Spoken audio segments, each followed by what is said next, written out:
Right, folks, we need to put this one to bed fairly bloody quickly because honestly, anyone still circulating this myth is either an idiot or just really fucking lazy. And I keep seeing it pop up on social media most days when anyone tries to explain away the lack of coverage for these absolutely massive protests in France. Now, we all know that the French like a bit of a protest, but for 37 weeks in a row now, the French have been protesting against Macron, and it's not going to die down anytime soon, given that their list of demands is so large. For those of you who can't speak French, let's go through some of them.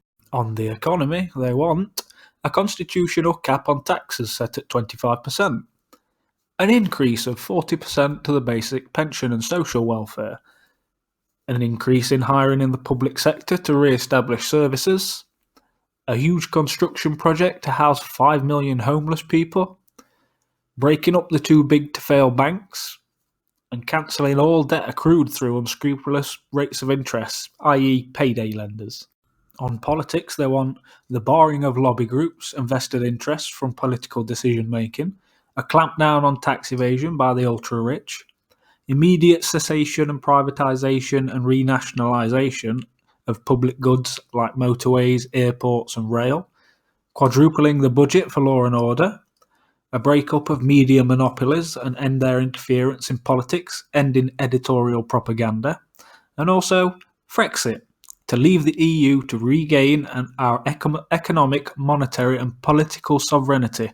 In other words, respect the 2005 referendum result when France voted against the EU Constitution Treaty, which was then renamed the Lisbon Treaty, and the French people were ignored. On health and the environment, they want to ban plastic bottles and other polluting packaging.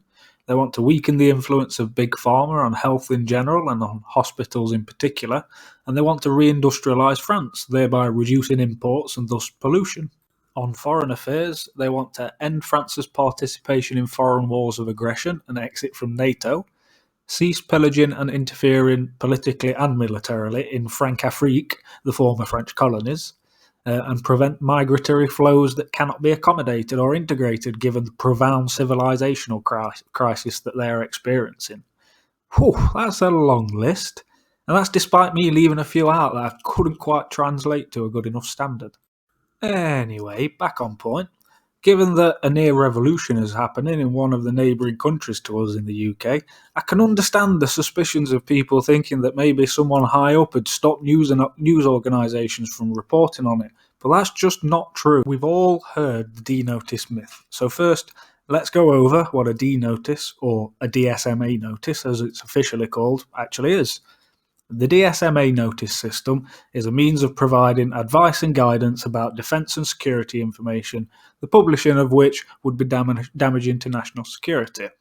The system is voluntary, it has no legal authority, and the final responsibility for deciding whether or not to publish something rests solely with the editor or publisher concerned. So even if one of these DSMA notices had been issued, it is still entirely the editor and publisher's choice to report on a subject or not. Now, let's go over the 5 reasons why a DSMA notice would be requested by the government. The first one is for military operations plans and capabilities. This notice aims to prevent the inadvertent disclosure of information which would improve an adversary's knowledge and understanding of the UK's military plans, current operations and capabilities. The second one is nuclear and non-nuclear weapon systems and equipment. This notice is similar to Notice 1, except it covers systems and equipment including nuclear, conventional and counter-terrorist rather than plans and capabilities. Reason 3 is military counter-terrorist forces, special forces and intelligence agency operations, activities, communication methods and techniques. This one is pretty self-explanatory and basically covers classified information about special forces and other Ministry of Defence units. Reason 4, physical property and assets. This basically covers UK and NATO intelligence operational bases and installations across the world. And last but not least, reason 5, personnel and their families who work in sensitive positions. This one is plainly obvious and done to protect British nationals and their families who have sensitive positions within defence and security agencies, where it's absolutely paramount to keep things quiet, to keep their loved ones safe. Now, given that you've just seen the 5 reasons that a DSMA notice could actually be requested for, which one does reporting on the working class protests of our nearest neighbours fall under?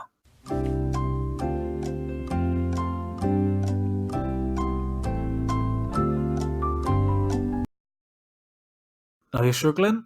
That's because it doesn't fall under any. DSMA notices don't cover specific incidents. It's quite amazing how something so simple that it could have been done on Microsoft Word has fooled so many people. Just look at it, for fuck's sake. There's nothing that confirms who this came from or the legitimacy of their story. I could have wrote this in red crayon on the back of a cereal box and it would be as believable as this nonsense. Would you like to know where this whole charade actually started? 4chan. Yep. Here is the original message that reverberated around the internet, and it started on 4chan.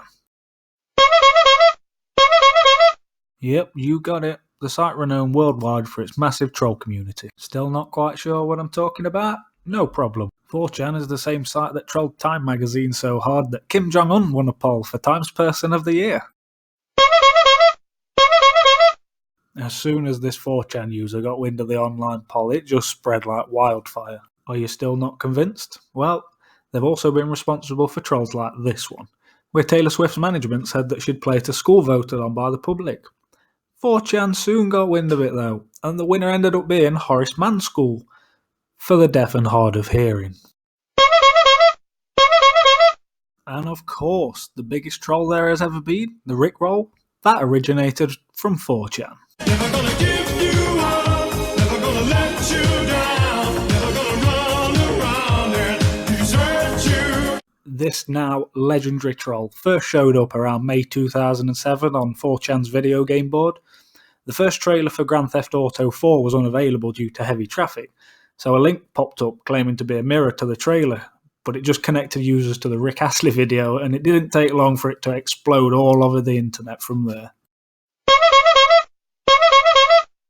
There are numerous articles written by all the mainstream media outlets if you just type Gilets Jaunes and then the media company of your choice into Google. You can see this for yourself. Here are at least 10 stories that the BBC have done on the Gilets Jaunes, despite the original 4chan fake claiming that the person was employed by the BBC. Here's a couple from Sky News, another couple from The Guardian, here's fullfact.org debunking the myth, here's the Metro also debunking the myth. I'm sure you're more than capable of Googling the rest yourself, but just in case, here's a short clip of Fraser Myers on trigonometry, a journalist for Spiked who went to France to report on the Gilets Jaunes, also dispelling the myth of the D-notice and giving us the real reason why the media are barely reporting on the French protests. The full link to this interview will be in the description, by the way.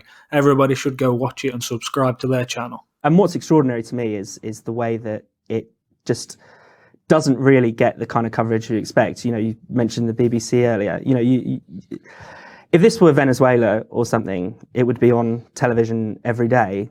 But it's only happening across the channel. It's not difficult for a journalist to go over there like I did. I spent £35 to get on a coach to go to Paris to go talk to people. It's not hard, but that's not really happening. And it's quite funny because there are these kind of rumours going around the internet, and people have asked me, you know, there's a rumour in Britain that there's a D notice on the Gilets Jaunes. The government has banned, you know, newspapers from reporting on it, and people have asked me about that. Completely untrue. The truth is much sadder. People are just not interested. People in our establishment are not interested. People in the French establishment have to be interested because they're afraid of them and they're afraid of what might happen next. But you know, there is a recognition that these are the kind of wrong kind of people. These are the famous deplorables, you know, the French deplorables, if you like. And so their needs, their interests, their demands do just sort of fall on deaf ears in a way. That truth is just more harsh and scary than what the myth perpetuates. It's not that they're banned from reporting on it, they just don't care. The Gilets Jaunes are the deplorables, the working class, the plebs. So our establishment just do not give a flying barrel of monkey spunk about them. That is the sad reality of the situation. So please, stop it with the D-notice crap. We need to do better, folks, because it's generally Leave voters that are peddling this myth. And we're supposed to be the ones who go out and do our own research because the mainstream media refuse to give it to us straight. I was going to put a load of tweets up that I'd seen about the D-notice in this video, but I know that you're all better than this. But some folks are just getting fucking lazy. Before you go around shouting about government conspiracies muffling the media, ask and look around first, please. Go on, you tight git. Hit that like button and the subscribe one. It doesn't cost you anything. Cheers, folks.